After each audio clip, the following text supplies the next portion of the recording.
বাসায় মেহমান আসলে যদি এভাবে পটল আর চিংড়ি রান্না করা হয় তাহলে কিন্তু মাছ মাংস বাদ দিয়ে এটা চেটেপুটে খেয়ে নেবে। তাহলে চলেন দেরি না করে শুরু করা যাক আজকের রেসিপিটি, পটল আর চিংড়ি রান্নাটা। আমি প্রথম পটলগুলো খুব ভালোভাবে কেটে নিয়েছি আর সাইড দিয়ে একটু ডিজাইন করে কেটে নিয়েছি। এটা যে যার পছন্দ মতো করে কেটে নিতে পারেন। আর যেগুলো বেশি পাকা ছিল সেগুলোর বিচি ফেলে দিয়েছি, সবগুলো কিন্তু ফেলি নাই। আর এগুলো আমি বাসায় রেগুলার রান্নার জন্য যে মশলাগুলো ব্যবহার করা হয় সেগুলো দিয়ে রান্না করব। আর আমি চিংড়ি মাছগুলো ভালো করে বেছে ধুয়ে নিয়েছি। তারপর আমি একটা কড়াইতে তেল বসিয়ে দিব। তেলটা ভালোভাবে গরম হয়ে আসলে তার ভিতরে আমি পেঁয়াজ কুচি ছেড়ে দিব।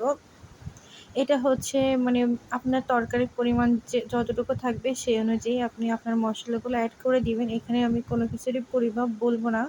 আমি এখানে রসুন বাটা দিয়ে দিলাম 2 চা চামচ। তারপর আদা বাটা দিয়ে দিলাম 1 চা চামচের মতো। তারপর কিছুটা কাঁচামরিচ দিয়ে দিলাম। আমি একটু মরিচ কম খাই, এইজন্য আমি একটু মরিচ কম করে দিলাম। যারা মরিচ খেতে অনেক বেশি পছন্দ করেন তারা মরিচটা আরও বাড়িয়ে নেবেন।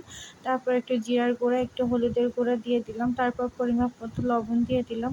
লবণ প্রথমবারে অনেক বেশি দিব না, আবার মানে শেষের দিকে যদি মনে হয় লবণ একটু কম আছে তখন আবার দিয়ে দিব। তারপর একটু গরম মশলার গুঁড়া দিয়ে দিয়েছি। তারপর সব মশলাগুলো ভালোভাবে নেড়ে কষিয়ে নিব। মশলা কষানোতে যত মজা হবে রান্নাটা কিন্তু ততটাই মজা হবে। তারপর একটু পানি দিয়ে একটু ওয়েট করব উপরে তেলটা ভেসে ওঠার জন্য। পুরা মশলাটা যখন এভাবে পানি দিয়ে কষিয়ে নিব তারপরে কিন্তু আমরা তরকারিটা এর ভিতরে দিয়ে দিব। এ পর্যায়ে আমি একটা চিংড়িটা দিয়ে দিব। চিংড়িটা আগে ভালোভাবে কষিয়ে নিব।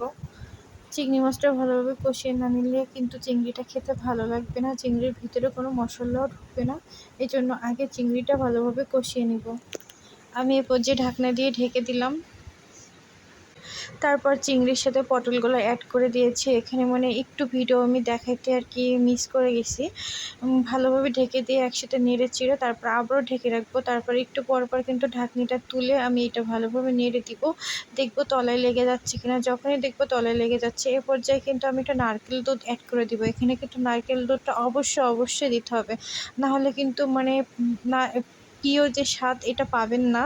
অবশ্যই এখানে চেষ্টা করবেন একটু নারকেল দুধ দেওয়ার। আমি নারকেল দুধের প্রথম যে দুধটুকু বের হয় ওইটা দিয়ে প্রথমটুকু কষিয়ে নিয়েছি। তারপরে আমার যখন পুরোটা কষানো হয়ে গেছে তলায় লেগে আসছে তারপরে আমি নারকেলের পরের যে অংশটা বের হয় আর কি, পানি দিয়ে আমরা যে দুধটুকু বের করি ওইটা আমি পুরোটাই দিয়ে দিলাম।